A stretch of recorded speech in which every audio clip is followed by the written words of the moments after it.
increasing thought that we're going to see a 50 basis point cut. I want to ask you, you're somebody who manages money. Does the markets, do they need that 50 basis point cut, or is a 25 basis point cut, is that good enough as long as the Fed guides that they're going to continue to cut after that? Well, we're conflating issues here.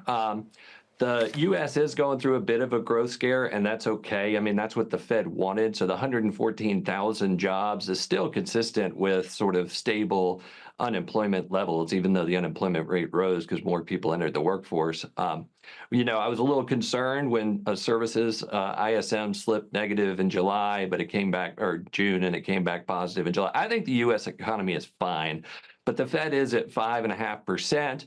They need to be at 3%. If they think it's a normal economy, then whereas neutral, it's at 3%. And that's why you're seeing markets aggressively price in rate cuts, because there's just no reason to be this restrictive anymore, as a couple of Fed heads said yesterday. But the reason I say we're conflating issues is that the U.S., the growth issues, and the Fed issues are one thing.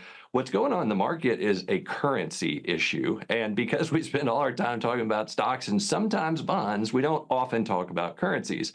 The fall apart we saw yesterday was forced liquidation, and it happened because back on July 10th, the Mag 7 stocks topped and the yen bottomed. And since then, the yen has gone up 14% and the Mag 7 stocks have gone down 18%. So people that were short the yen and long the Mag 7 are 30% upside down before applying leverage. So somebody got taken out on a gurney yesterday. That's what really moved the markets around. I think David, it was 80% what you're referring to that, is that so-called US. carry trade, the yen carry trade. That's what you're talking about there. Okay. Yeah, and it's been going on for a month.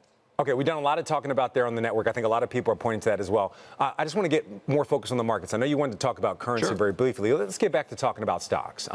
Steve out with a note that I'm going to categorize as a bit bearish. They say in part they believe the S&P 500 corrects back to 5,000 by October due to a sharply slowing U.S. economy with sticky inflation in the second half of the year. And they also believe there's risk of a bear market if the slowdown becomes a recession. Do you agree or disagree? But either way you look at it, do you think right now is a good time for portfolio protection? And if so, what would you do?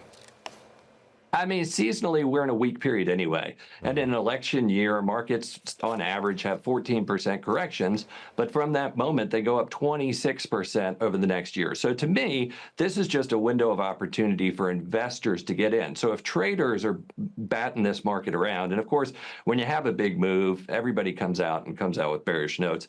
I don't think that's true. I think the U.S. economy slows. I don't think it recesses. I think Powell's smarter and more forward-looking than a lot of people on the committee. So I think he does cut. I think he'll cut conversationally at Jackson Hole, and that may clear things up a little bit. So for us and our investors, you know, we're buying into this and dollar cost averaging into Halloween because it's the weak period seasonally, and then we expect a nice little Santa Claus rally. It's easy to say buy the dip because pretty much everything dipped, but where do you put money? Where are you confident in putting money in right now?